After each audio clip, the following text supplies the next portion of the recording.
Pessoal, boa noite, sejam muito bem-vindos ao nosso Papo de Mãe TDAH, que é o nosso encontro semanal aqui de toda quarta-feira, às 18 horas, onde a gente se encontra para conversar sobre um assunto relacionado à criação de filhos com TDAH e hoje com o tema TDAH e adolescência. A gente vai falar sobre os desafios do TDAH, né? Que, na verdade, o adolescente TDAH enfrenta nessa fase da vida, né? A adolescência já é uma fase complicada, né? E com TDAH pode ser bem desafiador. E a gente vai conversar sobre isso. Então, seja muito bem-vinda, você que está entrando aqui comigo. Aniele, seja bem-vinda. A gente vai conversar hoje sobre adolescência e TDAH, alguns desafios. Eu vou falar sobre esse tema de uma forma mais ampla, de uma forma mais geral, até para poder ter tempo para vocês fazerem perguntas, tá bom? E depois, no finalzinho, eu vou falar sobre um outro momento que a gente vai ter para falar especificamente sobre TDAH na adolescência, né? E o uso de drogas, tá? Mas aí, no final, a gente vai falar sobre isso. Ó, meu filho tem TOD e TDAH, uma crise atrás da outra. É uma dupla de diagnóstico explosiva, né, Aniele? Quantos anos seu filho tem? É criança ainda ou tá na adolescência já? Depois você coloca aí pra mim. Gente, sejam muito bem-vindos. A gente não teve a nossa live na semana passada, eu tive que desmarcar, mas estamos aqui, né? Toda quarta-feira a gente se encontra aqui pro nosso Papo de Mãe. E 5 anos. Então tem muito... É bem recente ainda, né? Ele é bem pequeno. E aí, não sei se ele tá fazendo algum tratamento, mas os tratamentos ainda vão surtir efeito, né? Mas fica tranquila, tá, Aniele? Porque é possível que todas essas crises aí que você vivencia com seu filho diminua, tá? Só que para isso você vai precisar, claro, né, colocar o seu filho aí nos tratamentos adequados, né, e também ser orientada por esses profissionais de como lidar com seu filho no dia a dia, tá bom? Ó, já está sendo tratada há 3 anos, mas assim, essa idade da infância, ela é bem complicadinha, né, porque é a idade mesmo do desafio mesmo, de a criança tá começando a andar com as próprias pernas, né? E ela quer ser diferente do adulto, ela quer ter sua opinião, ela quer ter, né, a sua forma de fazer as coisas. Então, às vezes é meio complicadinho mesmo da gente trabalhar isso na infância, né? Mas é essencial começar na infância e se estender para que ele vá aos poucos desenvolvendo as habilidades necessárias, tá? Então vamos lá, o pessoal tá entrando aqui, sejam muito bem-vindos, muito bem-vindas ao nosso Papo de Mãe TDAH, que é o nosso quadro aqui de toda quarta-feira, às 18 horas, hoje com o tema TDAH e adolescência. A gente vai falar sobre alguns desafios. Eu quero chamar a atenção de vocês para um ponto essencial, né, em relação, na verdade, 2 pontos, né, em relação à adolescência, né, TDAH e adolescência. E a gente hoje vai falar de uma forma mais abrangente e depois, né, em outros momentos a gente vai aprofundar um pouco mais, tá? E eu quero deixar aí vocês à vontade para fazerem perguntas. Só quero, assim, sinalizar assim, que a gente tem um tema da nossa live, então vamos tentar nos ater ao tema para que a gente não fuja, porque às vezes, né, vocês me fazem perguntas que são muito abrangentes e eu não consigo responder de uma forma rápida, eu vou precisar fazer uma live sobre isso, ou eu vou precisar responder de uma forma um pouco mais aprofundada, um pouco mais demorada, e às vezes aqui eu não consigo, tá? Mas de qualquer forma, se eu não conseguir te responder aqui, eu anoto a pergunta para depois te responder com calma, tá? Então vamos lá, vamos começar, né? A live, assim, eu não preparei muito conteúdo, porque, como eu falei, eu quero que vocês interajam comigo hoje, coloquem as dúvidas de vocês, mas eu quero chamar a atenção em relação a uma característica que o TDAH tem, né, que o transtorno de déficit de atenção e hiperatividade tem, que é de sofrer alterações ao longo do tempo. Então, assim como nós não temos duas pessoas com TDAH iguais, apesar de terem o mesmo transtorno, a própria pessoa que tem TDAH, ela pode sofrer mudança na sua forma de ser, né, na sua forma, no seu próprio transtorno ao longo do tempo. O que isso significa? Que na infância ela pode ter um comportamento ou alguns tipos de sintomas relacionados ao TDAH, e na adolescência e na vida adulta, esses sintomas sofrerem algumas alterações. Exemplo, é comum, né, que crianças com TDAH que têm muita hiperatividade, que na adolescência e na vida adulta, essa hiperatividade diminua. É uma regra isso? Não, mas isso acontece com muitas pessoas, muitas crianças quando chegam na adolescência e vida adulta. E às vezes aquela hiperatividade física, né, de não parar quieto, de estar sempre andando para lá e para cá, correndo, se pendurando nas coisas, vira uma inquietação. Então, é como se fosse o mesmo sintoma com apresentações diferentes. Então, aquela hiperatividade motora, física, né, da criança ficar correndo para tudo quanto é lado, se pendurando em tudo, né, escalando as coisas. Na adolescência e na vida adulta, às vezes essa hiperatividade, né, vira uma agitação interna, ou até, né, ela vai ter movimentos, por exemplo, de quando ela está sentada, fica mexendo a perna, mexendo a mão, está sempre desenhando alguma coisa ou rabiscando no papel. Mas a forma como aquele sintoma se apresentava na infância pode sofrer alterações ao longo da vida dela, tá? Isso pode acontecer. E se aquela criança tá tendo tratamento adequado desde a infância, a tendência é que esses comportamentos eles vão sofrendo realmente transformação, mudança ao longo da vida, ok? Então, ainda que não tenha o tratamento, pode haver mudança nos comportamentos, nos sintomas, e se estiver fazendo tratamento também, tá? Então, você pode ter aí um filho do tipo hiperativo na infância, né? Hiperativo impulsivo, e na adolescência ou na vida adulta, isso migrar para um outro tipo, ok? Então, isso pode acontecer, tá? E aí, na adolescência, o TDAH não some, né? A criança não deixa de ter TDAH porque ela cresceu, porque ela chegou na adolescência. Então, isso também era um mito, né? É um mito que algumas pessoas ainda acreditam de que TDAH é coisa de criança, que com o tempo passa, que quando ela amadurecer passa, e não é uma verdade, né? A gente tem uma evolução do TDAH ao longo do tempo, mas ele não vai deixar de existir, tá? Ainda que aquela criança, né, aquele adolescente tenha um bom manejo do seu comportamento, saiba, né, tenha aprendido a lidar com o seu TDAH, tenha conseguido desenvolver estratégias para lidar com os seus sintomas e não apresente mais prejuízos na vida adulta ou, né, na adolescência ou na vida adulta. Isso pode acontecer, né, de ter uma criança que tinha prejuízos por causa do TDAH na infância e conforme foi sendo tratada na adolescência, ela não tem mais prejuízos relacionados ao TDAH. Tá? Isso pode acontecer, mas o TDAH não deixou de existir, né? E se ela mudar um pouco a vida dela, as demandas aumentarem, pode acontecer também desses sintomas voltarem a trazer prejuízos, tá? Deixa eu só dar uma olhadinha aqui rapidinho. Não, sei que fosse alguém me chamando. Então, a gente precisa entender isso, por quê? Porque não é porque está difícil agora, não é porque o comportamento da criança está complicado agora que vai ser assim para sempre.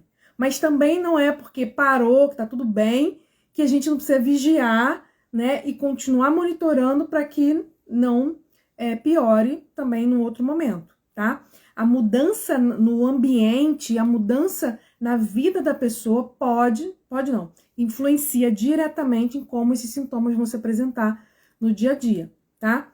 Exemplo, eu atendi uma pessoa, já é adulta, e ela tava com, assim, ela tem característica de TDAH, a gente está em avaliação, mas ela tem um bom gerenciamento das suas dificuldades no dia a dia dela. Tranquilo, ela consegue lidar, né, com as dificuldades que ela tem, ela consegue lidar com o dia a dia dela e ela não vê grandes prejuízos no seu dia a dia.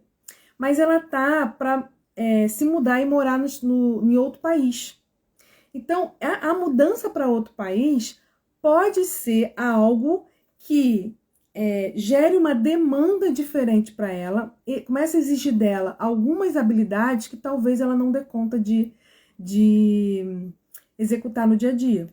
Então, a gente já está trabalhando de forma preventiva para que quando ela fizer essa mudança, ela não sinta tanto, né? Porque, com certeza, mudar em outro país, né?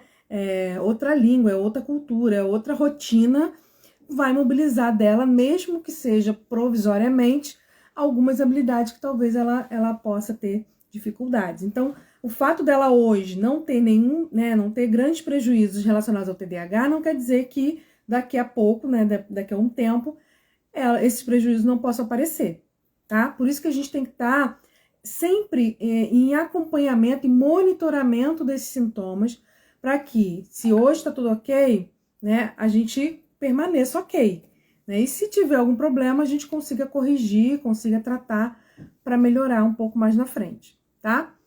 E aí, quando a gente fala de TDAH que não some na adolescência, a gente vai ter que entender, né, como eu já falei desde o início, que esse TDAH na adolescência vai se apresentar, né, vai se mostrar de uma forma um pouquinho diferente, né? Isso não quer dizer que os sintomas vão mudar, mas a apresentação desses sintomas, né? E como eu dei o exemplo da hiperatividade. Às vezes na infância é mais comum uma hiperatividade motora, onde a criança não consegue ficar parada, né? Tá o tempo todo se mexendo, correndo, pulando, subindo nas coisas. E na adolescência essa hiperatividade às vezes ela migra para uma agitação, né, interna, onde a pessoa ela se sente inquieta, mas isso não necessariamente ela está correndo para tudo quanto é lado, pulando para tudo quanto é lado, tá? Deixa de ser hiperatividade? Não, só não vai ser mais aquela hiperatividade motora, né, física que ela tinha anteriormente, né? Isso vai canalizar num outro tipo de comportamento, ok? Até aqui tudo bem, pessoal? Conseguiram compreender que a adolescência, né, na adolescência o TDAH continua, porque o TDAH não tem cura, mas que ele pode mudar, né? Na verdade, ele muda, né, ao longo do tempo, e na adolescência ele pode apresentar uma forma diferente do que na infância, tá? Queria que vocês me dessem um okzinho aí para ver se até agora tá tudo ok, pra gente poder continuar numa outra parte.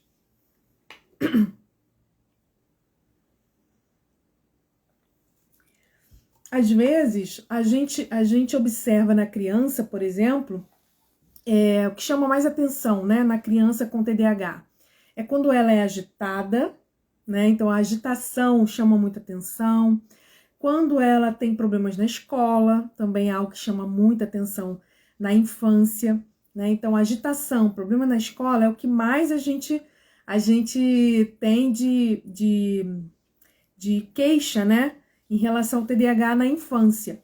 Na adolescência, o que chama atenção em relação ao TDAH muda.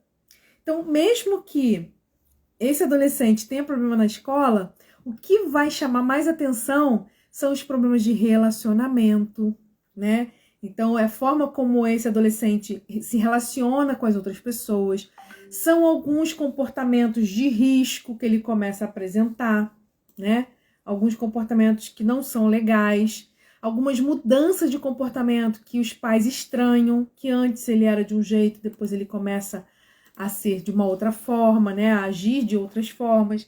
Então, assim, na infância, né, quando criança, quando os pais trazem o filho, né, para fazer o tratamento, geralmente eles vêm, primeiro, pela agitação, quando é aquela criança que não para, que não consegue, né, se concentrar, parar, ou porque está apresentando problema na escola. Essas são as duas principais queixas. E no adolescente, né, o que mais traz de queixa são os relacionamentos interpessoais e a questão dos comportamentos de risco, tá? Então isso é o que mais chama atenção.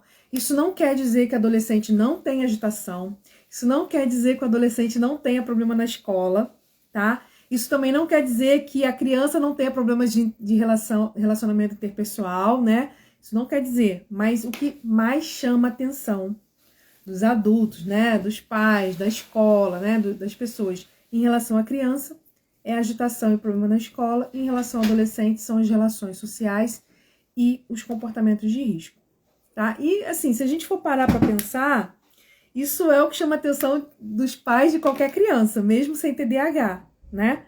Mas quando a gente fala de TDAH, isso fica mais gritante. Por quê? Porque esses sintomas acabam ficando muito presentes, né? No dia a dia das pessoas que têm TDAH. Show? Então, a Cristiane já colocou um okzinho aqui. Então, vamos seguir. Deixa eu só ver quem é que tá aqui na sala. Tá. Show. Vamos lá. Então, vamos seguir aqui. Então, o adolescente, né? Ele vai ter uma apresentação diferente do TDAH, né? Ele vai ter alguns sinais, né? Algumas formas dos sintomas aparecerem diferentes da criança, mas de toda forma a gente precisa ficar atento, porque aquilo que surgiu na infância e não foi bem resolvido vai acumular e vai se refletir na adolescência. Então, assim, cada fase do desenvolvimento requer dos pais, né, requer dos cuidadores um tipo de estimulação.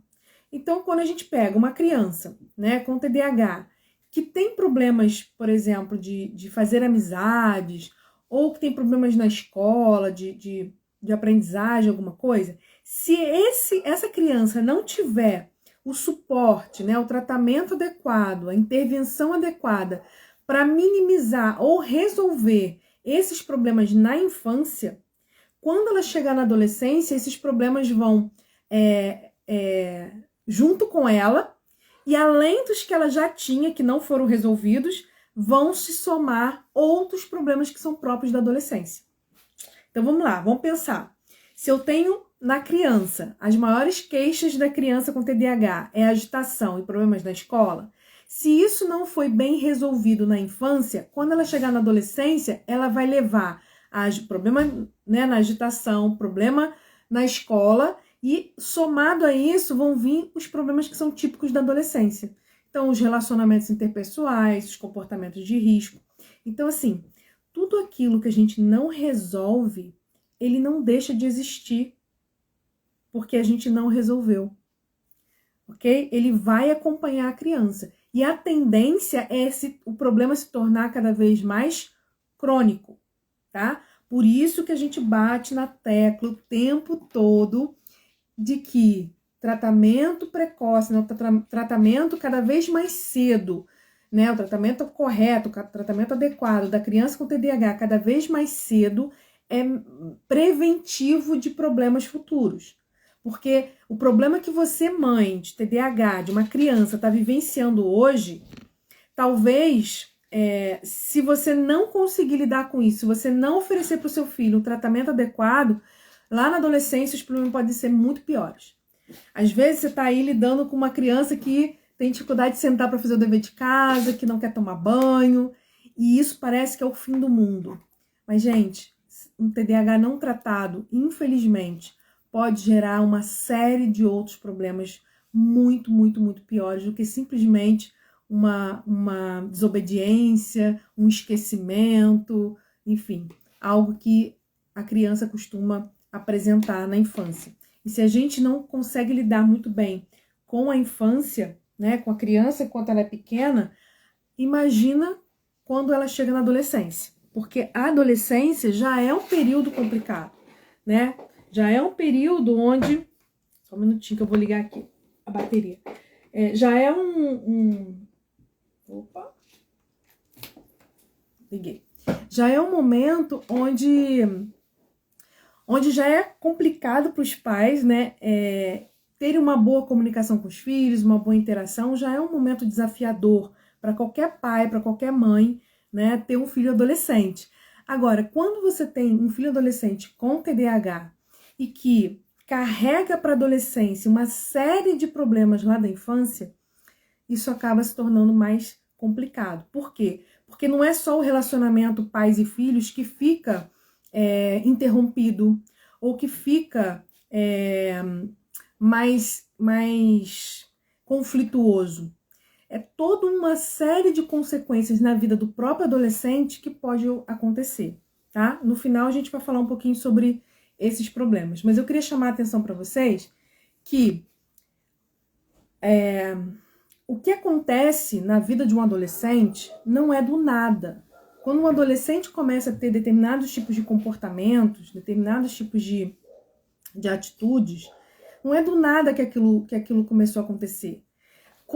Pequenas coisas foram acontecendo ao longo do tempo que, somadas, geraram algo na adolescência, tá? Talvez coisas que às vezes a gente nem levou muito a sério, nem deu muita importância, ou às vezes a gente nem percebeu.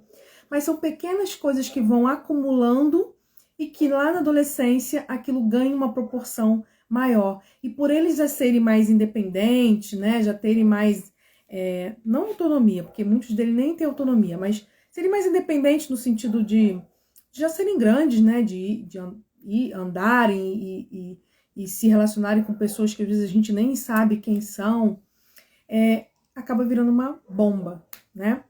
E aí eu quero mostrar para vocês uma imagem que eu sempre mostro aqui quando a gente vai falar sobre ansiedade no TDAH, sobre depressão no TDAH, enfim. Quando a gente vai falar sobre essas questões, eu sempre mostro essa imagem porque isso aqui, gente, se vocês entendem isso e conseguem cortar, quebrar esse ciclo vicioso, eu acho que vocês estão fazendo o melhor que vocês podem pelo filho de vocês, tá? Eu vou explicar aqui para vocês. Vamos lá. Deixa eu virar aqui minha câmera para vocês verem rapidinho. O que eu vou mostrar aqui é o ciclo vicioso da baixa autoestima no TDAH. Baixa autoestima não é sintoma de TDAH, ok? Então, assim, não é porque a criança tem TDAH que um dos sintomas vai ser a baixa autoestima. Não. A baixa autoestima, ela é gerada por conta de outros sintomas de TDAH que a própria pessoa não soube lidar com ela mesma e nem as outras pessoas souberam lidar com ela, ok? Então, assim, baixa autoestima no TDAH, apesar de ser extremamente comum e ser um problema muito sério, ele não está relacionado diretamente com o TDAH, ele é uma consequência, tá bom? E a gente pode evitar, como também a gente pode remediar ou resolver esse problema também. Então vamos lá. Isso aqui, gente, é o ciclo vicioso da baixa autoestima no TDAH, ok? A baixa autoestima, ela é composta por alguns elementos, mas um dos elementos da baixa autoestima é o nosso senso de eficácia, o nosso senso de capacidade. É quando a gente olha para a gente mesmo e reconhece que nós somos capazes de fazer as coisas, que nós damos conta de fazer as coisas, ainda que com alguma dificuldade, ainda que precisando de ajuda, mas a gente se sente capaz de fazer. Isso é um dos pilares da autoestima. Então, o que significa autoestima? É a estima que eu tenho de mim mesma, é como eu me vejo, é como eu me enxergo. E no TDAH, por conta de uma série de questões, essa autoestima, quer dizer, essa forma como o TDAH se vê, está rebaixado. O que significa isso? Que ela se olha de uma maneira depreciativa, que ela se olha como alguém que não tem capacidade de realizar as coisas. Isso é falando apenas de um dos pilares, são 4 pilares, mas eu estou aqui focando em um que é o principal no TDAH. Então, vamos lá, como é que começa esse ciclo, tá? O ciclo começa quando a criança com TDAH, pelo seu próprio transtorno, ela começa a apresentar os seus sintomas. E os sintomas do TDAH muitas vezes fazem com que ela apresente dificuldades. Que dificuldade? dificuldade de regular as emoções, dificuldade de atenção, dificuldade de controlar impulso, dificuldade de se engajar nas tarefas do dia a dia, dificuldade de lembrar, né, compromissos, seguir regras, cumprir combinados, coisas do dia a dia, que todo mundo vivencia, mas que no TDAH são coisas que são mais difíceis dele conseguir fazer sozinho, ok? Então, essas dificuldades, né, que vão gerar esquecimentos, erros e não execução de tarefas, vão fazendo com que as pessoas que convivem com essa criança, desde muito pequenininha, comecem a cobrar muito dela. Então, começa a corrigir demais, porque ela erra muito, começa a brigar demais, porque ela esquece muitas coisas, porque ela deixa de fazer as coisas, porque ela erra na hora de fazer, começa a cobrar demais, porque a criança é impulsiva e fala coisa que não deveria, ou faz coisa que não deveria. Enfim, a cobrança externa dos adultos, né, sobre essa criança que tem uma dificuldade que ela não controla e que ela não sabe como resolver, faz com que essa criança comece a acreditar que ela não dá conta, de que ela não tem capacidade de fazer as coisas, que não adianta ela tentar porque ela não vai conseguir, porque ela já tentou fazer 1000 vezes e ela não conseguiu, e as pessoas continuam cobrando dela, continuam punindo ela por não ter conseguido, continuam exigindo dela um comportamento que ela não consegue ter, e aí ela começa a interiorizar que ela é um fracasso, que ela não consegue. E isso faz com que a baixa autoestima comece a se instalar nessa criança. Então, quando você pega um adolescente lá, totalmente desmotivado, sem querer ir para a escola, sabe, que não tem motivação nenhuma, você vê que até o banho, para tomar banho, o adolescente fica dias sem tomar banho. Se você pega um adolescente assim, né, que tem uma autoestima lá embaixo, aquilo não surgiu do nada na adolescência. Provavelmente, se você for investigar, você vai ver que esse ciclo aqui, né? Esse ciclo aqui começou há muito tempo na vida desse adolescente, quando ele ainda era muito criança. E aí, essa baixa autoestima faz com que essa criança tenha mais dificuldade, que ela não consiga realizar as coisas do dia a dia. E ela não conseguindo, ela vai ser mais cobrada. E quanto mais ela é cobrada, ela vai cada vez mais interiorizar que ela é um fracasso, que ela não dá conta. Ok? Então, assim, algo que antes era externo, né? Que a cobrança era externa, que a exigência era externa, passa a ser, então, interiorizado pela criança como algo interno. Ela mesmo começa a se cobrar, ela mesmo começa a se culpar, ela mesmo começa a se punir e ela mesmo começa a acreditar que ela não vai dar para nada na vida, que ela não vai dar conta na vida, tá? Vou dar um exemplo para vocês prático disso aqui. Vamos colocar uma criança lá, pequenininha, que não consegue copiar do quadro, tá? A professora bota todos os dias o quadro cheio e a criança fica lá na primeira parte toda a vida, nunca consegue terminar. Vamos colocar isso. Gente, copiar do quadro é uma dificuldade que quase todas as pessoas com TDAH têm. Quase todas. Por uma série de motivos que estão relacionados com o próprio TDAH. Então não adianta você ficar chamando a atenção dela, brigando com ela, criticando, dizendo que ela é preguiçosa, que não sei o que. Não adianta você mandar bilhetinho para casa para a mãe conversar com a criança. Não adianta nada disso. Ela não vai conseguir. A não ser que você entre com uma estratégia aqui de motivação, ela não vai conseguir, tá?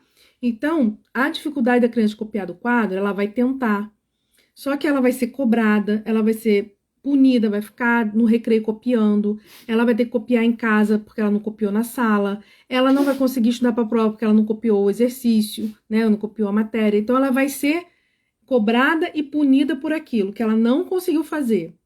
Ela começa a interiorizar que ela não vai conseguir nunca, que ela se esforça tanto, que ela tenta tanto, que ela não consegue, não adianta.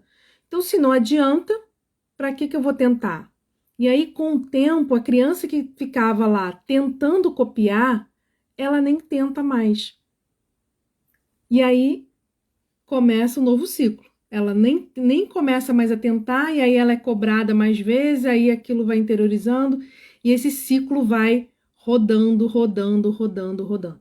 Agora você imagina isso para uma criança que está construindo a sua identidade, construindo ali a sua personalidade, construindo a sua autoestima, né, a sua autoimagem, ainda na infância, e que ela vivencia esse ciclo aqui em todos os lugares que ela vai. Ela vivencia isso em casa, ela vivencia isso na escola, e ela vivencia isso quase que diariamente. Então, assim, é um ciclo vicioso muito frequente e muito intenso na vida da criança, numa fase onde ela está construindo a sua identidade.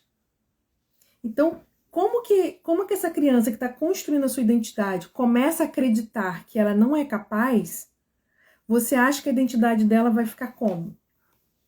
E aí, quando ela chega lá na adolescência, que na adolescência ela está com a identidade dela formada, quando ela chega lá na adolescência, um monte de comportamentos vão acontecer por conta dessa baixa autoestima, por conta dessa identidade que ela criou, acreditando que ela é incapaz, que ela não dá conta, que ela não consegue, que não adianta ela se esforçar, porque ela sempre vai falhar, sempre vai errar, vai ser chamada atenção, vai ser criticada, ok? Entenderam esse ciclo? Por que é tão importante a gente ter um olhar para a criança? Porque o adolescente, ele já está com o problema instaurado, instalado. E aí, claro, a gente vai trabalhar com esse adolescente para tirar esse adolescente do problema, óbvio, né? E a gente tem como fazer isso.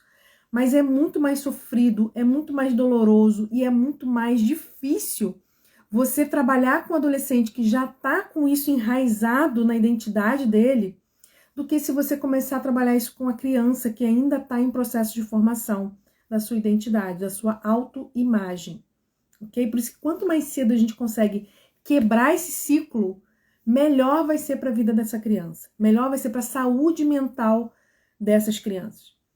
Se a gente for parar para olhar as estatísticas, existe uma porcentagem enorme de pessoas com TDAH, tanto adolescentes quanto adultos, que cometem suicídios todos os anos. Existe um grupo enorme de adolescentes e adultos com TDAH que tem automutilação na sua vida, porque estão com o seu emocional tão fragmentado, tão em frangalhos, que recorrem a esses recursos como uma alternativa para tentar aliviar um pouco a sua dor. Então, assim, a gente precisa olhar para a adolescência, com certeza. É essencial que a gente olhe para a adolescência, mas a gente precisa lembrar que trabalhar de forma preventiva lá na infância, para que esses problemas eles sejam minimizados lá na adolescência, é muito importante, tá? Nós começamos uns 15 dias atrás um projeto, né? Algumas mães participaram comigo, terminamos agora terça-feira, ontem, né? Que era um projeto chamado Projeto Conexão. O que era esse projeto?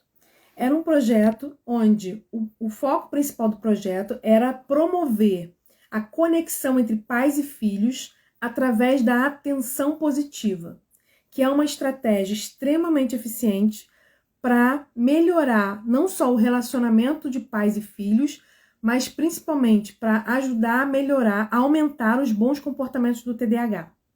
Então, o projeto era exatamente isso. Durante 15 dias, as mães recebiam uma atividade, um PDF com uma atividade, para realizar junto com o filho e depois, né, trazer lá o retorno no grupo para a gente conversar sobre como foi. Então, cada dia as mães receberam uma missão, né, uma atividade para ser realizada com o filho durante 15 dias. E durante 15 dias esse projeto Conexão, né, foi acontecendo entre a família para criar esse hábito de interação, esse hábito de conexão mesmo, né? Por quê? Porque a criança com TDAH recebe muita crítica, recebe muita cobrança. E às vezes a gente está tão preocupado em corrigir os comportamentos inadequados que a gente não faz o que é mais eficiente, que é colocar luz nos comportamentos adequados que ele tem, né? E a gente vai conseguir fazer isso através da atenção positiva, através de tempo de qualidade, através de momentos onde você vai estar ali com a criança pelo simples fato de ter o prazer de estar com ela, e não simplesmente porque você está ensinando alguma coisa ou corrigindo alguma coisa, tá? Então foi muito bom esse projeto. Tem até algumas mães me perguntando sobre ele, e eu tenho uma... É bem provável que eu abra um novo grupo para a gente poder fazer mais 15 dias, porque foi muito legal.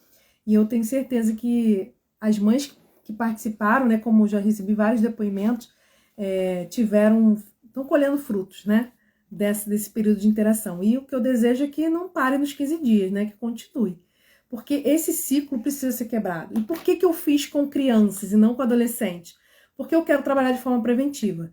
Se a gente consegue criar uma conexão verdadeira entre pais e filhos na infância, né, enquanto ele é criança, essa conexão ela vai se estender para a adolescência.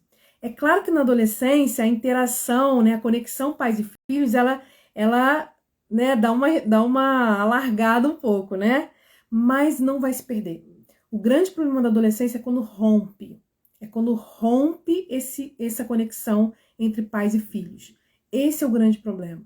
Então, se você cria uma boa conexão na infância, uma conexão realmente saudável na infância, na adolescência, ainda que haja, né, um distanciamento natural, não há rompimento. E aí você consegue conduzir bem, né, essa fase da vida tão desafiadora. Mas quando isso se rompe, e isso se rompe por quê? Porque na infância a coisa já não estava tão firme, sabe? A coisa já estava um pouco complicada, e aí na adolescência a coisa se rompe de vez.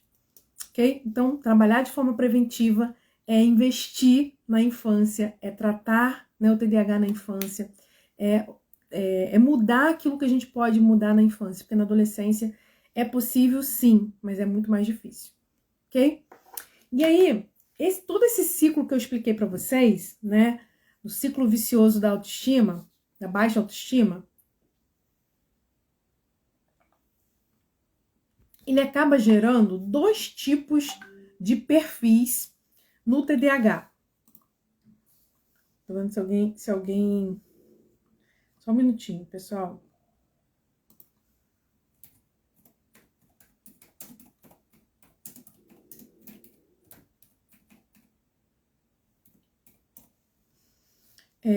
Dois tipos de perfis. Voltei aqui, que era uma mensagem do meu trabalho.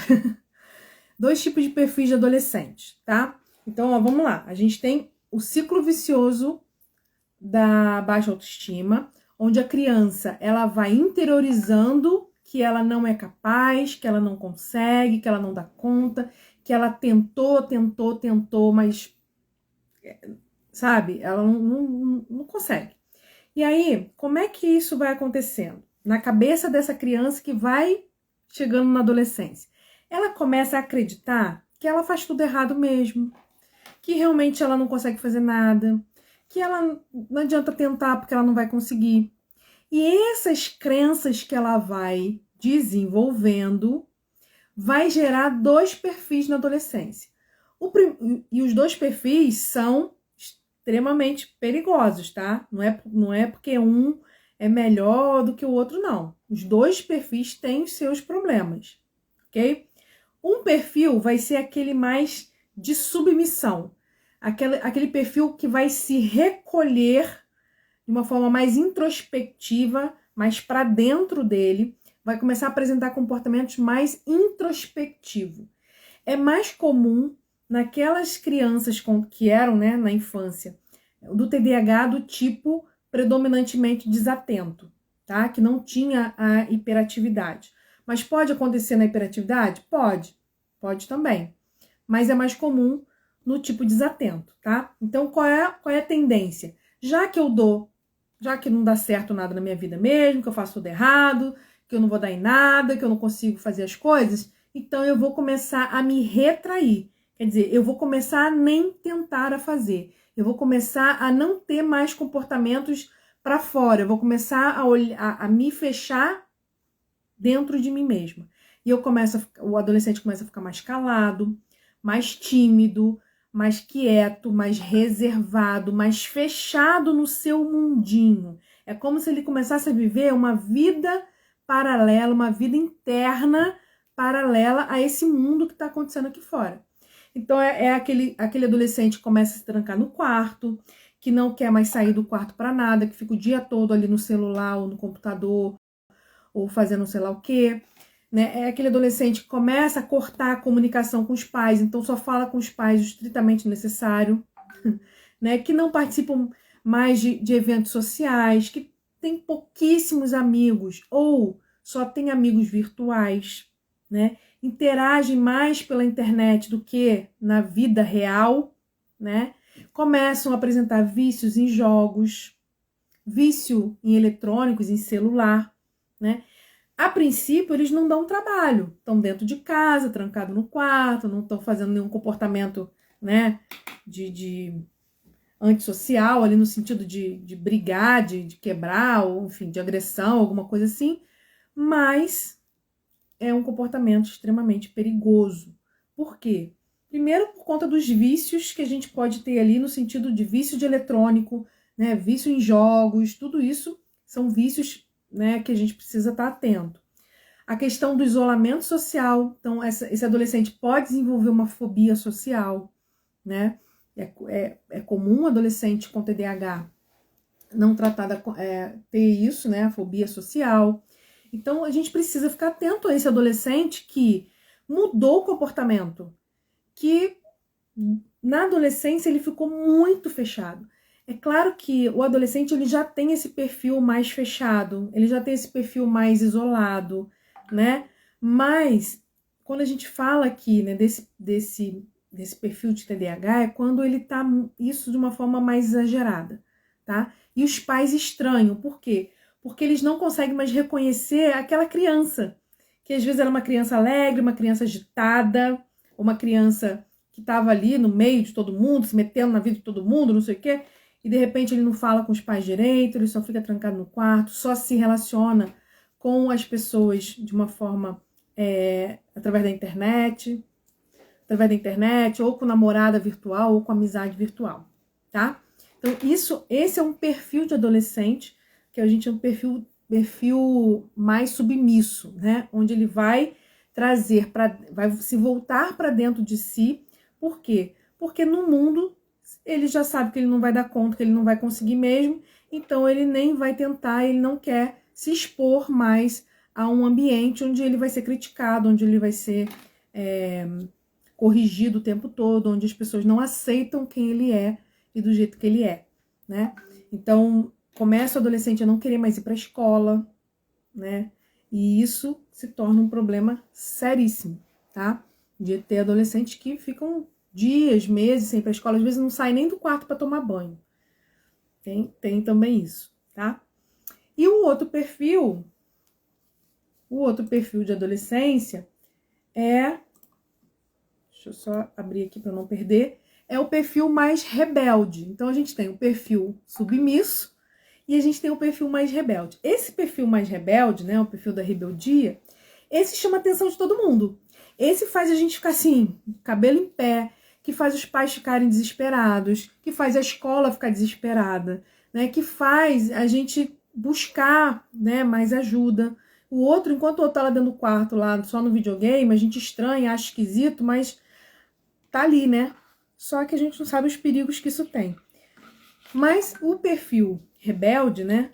Ele começa a escancarar. Por quê? Porque ele cria uma crença de que, já que eu não dou certo para nada mesmo, já que todo mundo me critica, já que eu não vou conseguir, então por que eu vou ficar perdendo meu tempo tentando? Ah, vou aloprar, vou escancarar, vou fazer besteira mesmo, já que todo mundo só fala que eu faço coisa errada, então eu vou fazer coisa errada mesmo. E aí começa a desenvolver um comportamento mais desafiador, comportamento mais opositor. Começa, né, alguns desses TDAH começam a desenvolver um transtorno de conduta, que é um transtorno extremamente complicado, porque tem a ver com delinquência, tem a ver com quebra de regras, né, sociais, enfim, regras sociais mais sérias, né? E aí eles começam a se juntar com os amigos que são mais descolados. Então é aquele adolescente que também não quer mais ficar dentro de casa, que só quer ficar na rua, que quer ir pra balada, que quer chegar de madrugada, que quer dormir na casa dos outros, né? Que tá sempre em grupo, tá sempre em grupinhos, né? Os amigos descolados dele, que geralmente tem o mesmo perfil, né? Que estão ali junto, aprontando as coisas.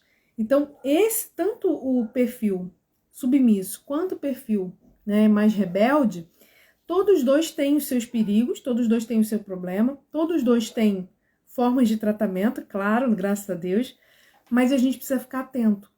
Por quê? Primeiro, esses dois perfis, eles não surgem do nada, eles são consequência de uma infância que não foi muito bem,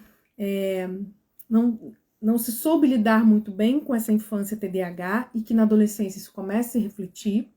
Talvez não tanto nos extremos como eu estou apresentando dois perfis bem no extremo. Talvez o seu filho esteja aí no meio termo, né? Mas ou tende para um lado ou tende para o outro, ok?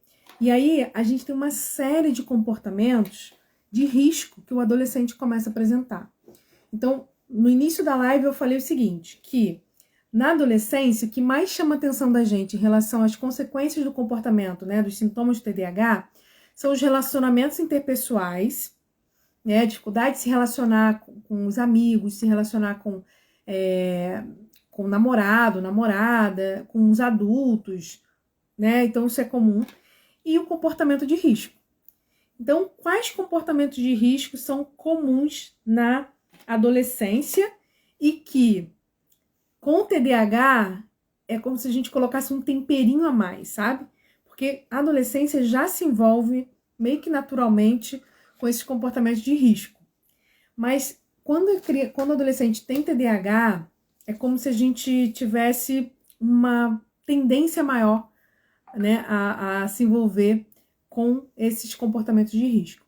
E aí eu queria que vocês que estão aqui, né, me dessem um ok para ver se está tudo bem, se vocês conseguiram compreender esse ciclo vicioso da baixa autoestima, se vocês conseguiram compreender os dois perfis, né, que pode acontecer do adolescente TDAH, né, se conseguiram entender que apesar de ter um perfil, né, dois perfis bem no extremo, né, e que é comum acontecer esses extremos, pode acontecer de ter um adolescente, né, que tende um pouco mais para lá ou tende um pouco mais para cá.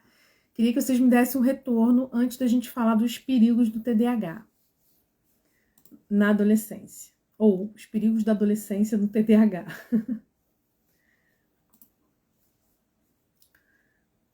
Só, enquanto vocês estão respondendo aqui, eu vou só dar um okzinho aqui pro diretor da minha escola que tá me mandando mensagem, eu preciso responder.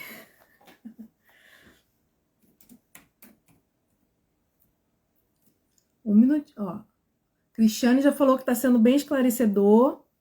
E aí, enquanto vocês estão respondendo, coloca para mim aqui nos comentários quais perigos ou quais comportamentos de risco vocês acham que é mais comum, mais perigoso aí quando a gente está falando de TDAH e adolescência.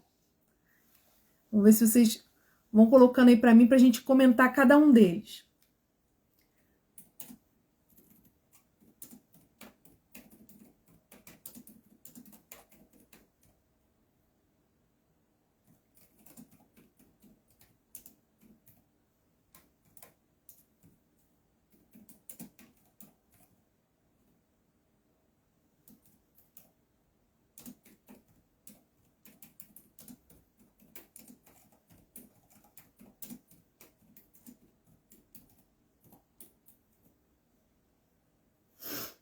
Drogas.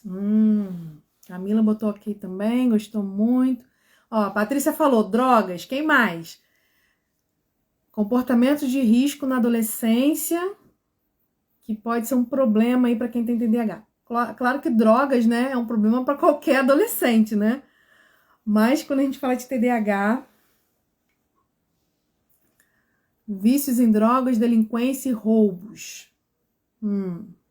Que mais? Vamos ver se alguém bota algum diferente desses.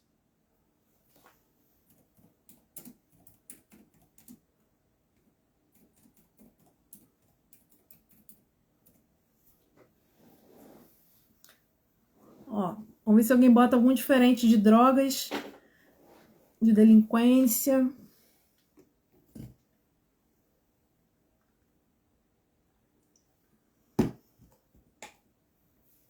Bebida, depressão. Tá, tudo isso pode acontecer, gente. Depressão pode acontecer, suicídio pode acontecer, mas vamos pensar assim, comportamento de risco. Comportamentos sociais, né? Comportamentos que o adolescente pode ter, que pode trazer risco para a vida dele.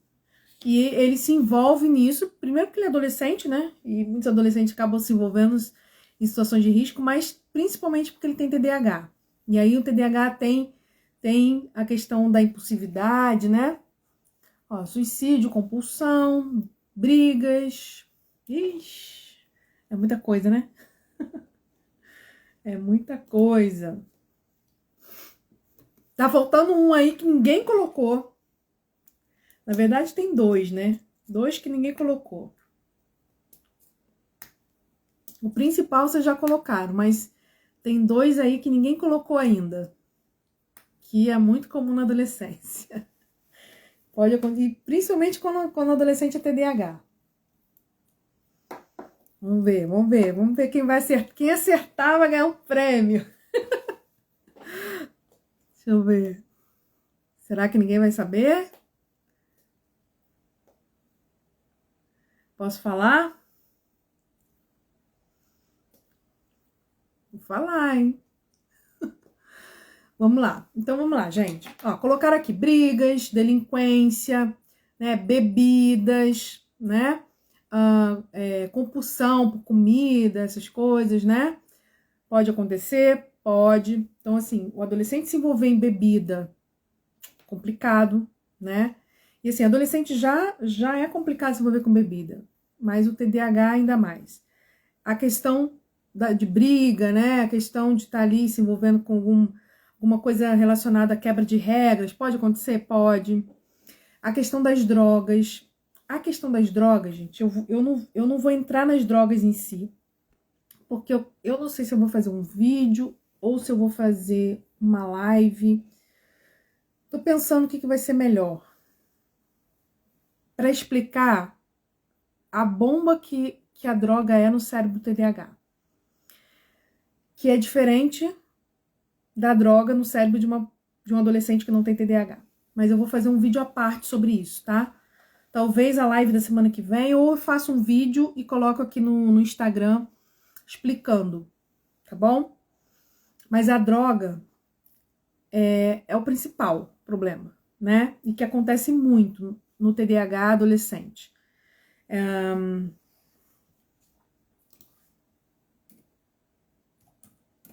No TDAH adolescente, entendeu? E a droga tem a ver com vício, né? E aí o vício pode ser com drogas lícitas e ilícitas, né? Então, drogas lícitas como cigarro, como bebida, principalmente, né? Mas também tem a ver com vício. Então, assim, vícios, de um modo geral. Bebida, cigarro, né? Drogas, né? Que a gente está acostumado aí a falar, maconha, cocaína, etc. Esse tipo de droga. Vícios em eletrônicos, que também é uma droga, tá? Também é uma droga. Vícios em... que a mãe, acho que é mãe, né? Cristiane colocou compulsões, né? Então, vício em comida, tá? Então, tá tudo dentro de vício. Então, vícios é um comportamento de risco muito presente na adolescência, principalmente quando tem TDAH. E por que os vícios estão presentes na adolescência e no TDAH principalmente? Porque tudo que gera vício pra gente são coisas que nos dão, num determinado momento, prazer. E tudo que nos dá, num determinado momento, prazer, faz com que o nosso cérebro produza e libere dopamina, que é o neurotransmissor que tanto o TDAH, o cérebro TDAH precisa para funcionar bem, ok? Então, assim, quando eu for fazer esse vídeo, que eu vou explicar para vocês como funciona as drogas no cérebro TDAH, vocês vão entender por que o TDAH se vicia tão rápido nas drogas e o quanto que essas drogas são problemáticas para ele, tá? Muito mais até para quem não tem TDAH. Então, todos os vícios, eles acabam, né? Tudo que pode viciar é tudo aquilo que traz um prazer, igual a Cristiane colocou, um prazer imediato, e que, por trazer um prazer imediato, uma recompensa imediata, ajuda o cérebro a produzir dopamina, tá bom? Então, o vício. A outra questão aqui é em relação a comportamento de risco relacionado a, por exemplo, dirigir, né? Muitos adolescentes dirigem. E adolescentes com TDAH na direção, claro que não são todos, né? Mas a tendência é ser muito mais impulsivo, né? E se envolver com mais acidentes, tá? Tanto na adolescência quanto na vida adulta, se envolver em muito mais acidentes de trânsito. Há um índice altíssimo de mortes de pessoas com TDAH, de adolescentes e adultos com TDAH, por conta de acidente de trânsito, tá? É altíssimo o índice de mortes, né, ou acidente, né, de trânsito envolvendo pessoas com TDAH. Uma outra questão também relacionada a esse comportamento de risco, né, de dirigir, por exemplo, mas também acidentes do dia a dia, tá? Se cortar, cair, se machucar, todos os acidentes do dia a dia, né? Por que isso acontece? Porque o TDAH, além da impulsividade, tem toda uma questão também de ter dificuldade de controlar o seu próprio impulso, que aí tem a ver com a impulsividade, né? Querer aquela adrenalina do prazer imediato, que também tem isso, então dirigir em alta velocidade, tem tudo a ver. E também tem uma outra questão relacionada a você não perceber detalhes do ambiente, então você acaba se distraindo com facilidade, aí acaba entrando em algum acidente do seu dia a dia, né? E uma outra característica é a dificuldade do TDAH de pensar nas consequências do comportamento. Então, como o TDAH está muito preso no aqui e agora, no que ele está fazendo aqui, ele não para pensar nas consequências que aquilo vai trazer para a vida dele, positivas e negativas. Então, ele faz uma coisa aqui e ele não percebe que aquilo pode gerar um perigo real na vida dele, tá? Então, por quê? Porque ele está focado no prazer imediato que ele está tendo. E as consequências que vão trazer, né, todo esse risco para a vida dele, às vezes ele não consegue pensar. E aí entra um comportamento de risco que é muito comum na adolescência, que ninguém falou aqui, que é a gravidez na adolescência. O sexo não seguro, né? Então, assim, o sexo não seguro é o sexo que pode tanto gerar gravidez na adolescência, quanto doenças sexualmente transmissíveis, né? Então, não é só a questão da gravidez. Mas é comum a questão da gravidez, por quê?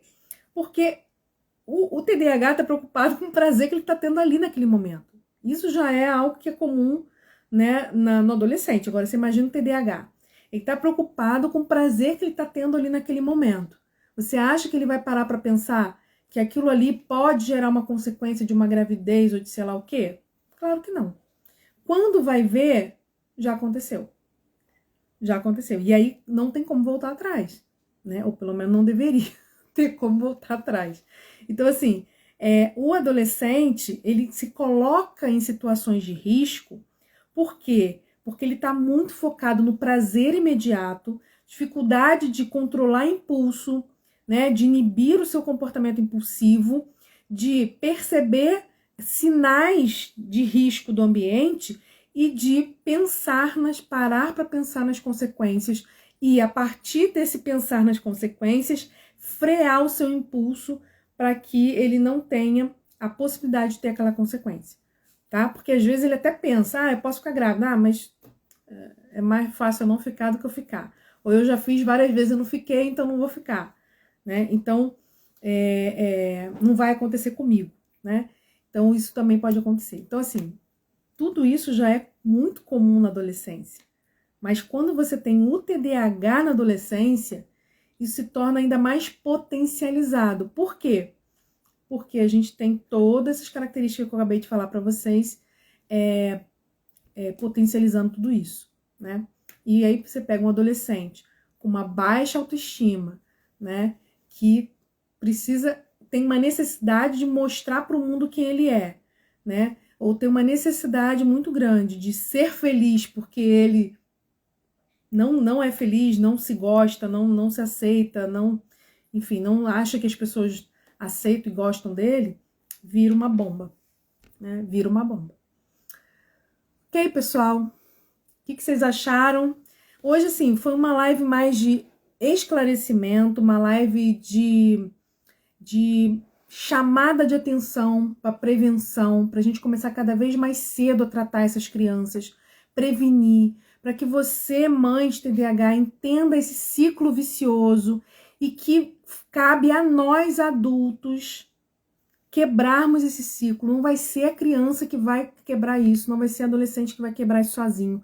Somos nós que temos que quebrar esse ciclo.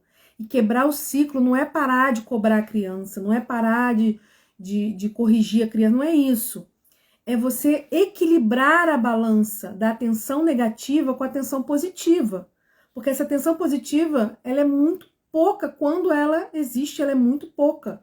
Então tá em desequilíbrio essa balança. Então ele só tem a informação dos erros, ele não tem a informação dos acertos. Então ele só registra o que está errado, o que está faltando, o que ele não consegue. Então a gente precisa equilibrar essa balança da baixa autoestima, não, da atenção positiva e da atenção negativa. E a gente precisa oferecer para essa criança tratamento e suporte para que ela dê conta das dificuldades.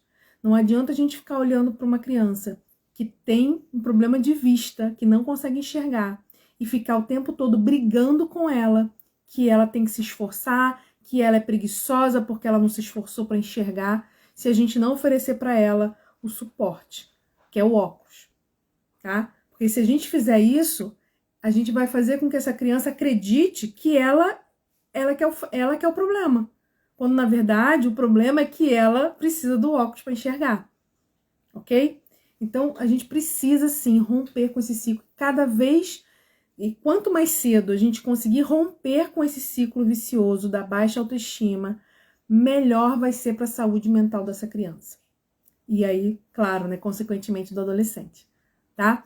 A questão das drogas, eu vou fazer um vídeo específico sobre isso, porque eu quero explicar todo o mecanismo para vocês, e a nossa live aqui já está 1 hora, né, vai ficar muita coisa, então eu vou fazer um vídeo só explicando como é que funciona essa questão da droga no cérebro TDAH, para que vocês possam assistir, entender isso, e aí, né, trabalhar de forma preventiva, tá bom?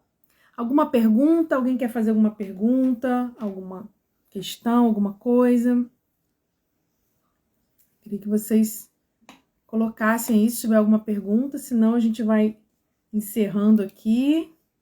Lembrando que toda quarta-feira nós temos o nosso Papo de Mãe TDAH aqui no Instagram às 18 horas.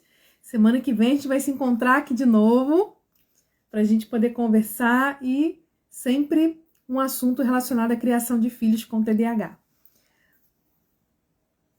Ó, a Cristiane botou, muito boa essa conversa, levou a refletir sobre o assunto TDAH na adolescência. Realmente é uma bomba relógio. Sim, mas pode ser tranquilo também, né? Mas a gente precisa ter atenção, ter cuidado. E mais uma vez, fortalecer esse vínculo na infância. Fortalecer essa conexão pais e filhos na infância. Não deixe para depois. Não deixe para depois. Eu sei que a gente está cansado. Eu sei que a gente tem um monte de coisa para fazer. Eu sei disso, né? Mas você tem que definir o que é prioridade, né? E o que é prioridade nem sempre é aquilo que está nos nossos olhos hoje. É aquilo que a gente não quer que aconteça depois. Ah, meu filho, tá tudo bem com meu filho. Tá tudo bem. Mas será que vai continuar? Então a gente tem que trabalhar sempre de forma preventiva, né? Então, estreita a conexão, estreita esse relacionamento. Quanto mais vínculo positivo você tiver com seu filho na adolescência, por mais que haja um distanciamento, por mais que haja uma influência aí do externo, né? Que a gente sabe que tem uma influência enorme desse mundo aí maluco, mas esse distanciamento não vai fazer com que rompa essa conexão, tá? O grande problema é quando há esse rompimento, porque aí esse adolescente fica sem referência, sem um ponto de apoio, e aí qualquer vento que bater leva ele para qualquer lugar, tá bom?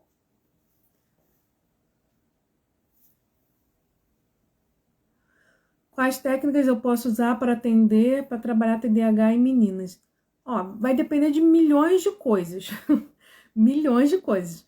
Primeiro, TDAH em meninas, do tipo desatento, do tipo hiperativo, do tipo combinado. Em que área? Psicologia, psicopedagogia, fonoaudiologia? Qual área? Qual idade?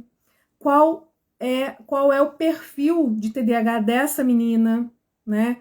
Quais são os prejuízos que ela tem, quais são os sintomas que ela tem, porque cada TDAH de um jeito diferente, tem a sua problemática. Então a gente teria que definir tudo isso para poder traçar quais são, né, os nossos objetivos e a partir daí selecionar as técnicas, tá? Mas o que eu posso dizer é o seguinte: trabalhar com reforço positivo é essencial.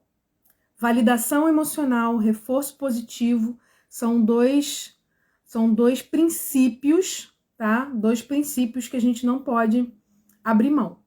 Quando a gente estabelece esses 2 princípios, aí a gente consegue trabalhar com qualquer criança com TDAH, tá? Então, estuda sobre economia de fichas, psicologia, né? Psicologia combinado 12 anos. Então, estuda sobre economia de fichas, porque é uma técnica mais eficiente para o TDAH, tanto para trabalhar comportamento, quanto para trabalhar rotina, enfim. Economia de fichas, porque aí vai trabalhar com reforço positivo, tá? E estuda sobre regulação emocional, sobre validação emocional, que também vai ajudar bastante. Ok? Tudo bem? Então tá bom, pessoal. Ó, um beijo para vocês, espero que tenha ajudado, espero que tenha sido bom para vocês. E semana que vem a gente tá aqui de novo, quarta-feira, às 18 horas, tá bom? Tchau, tchau, pessoal.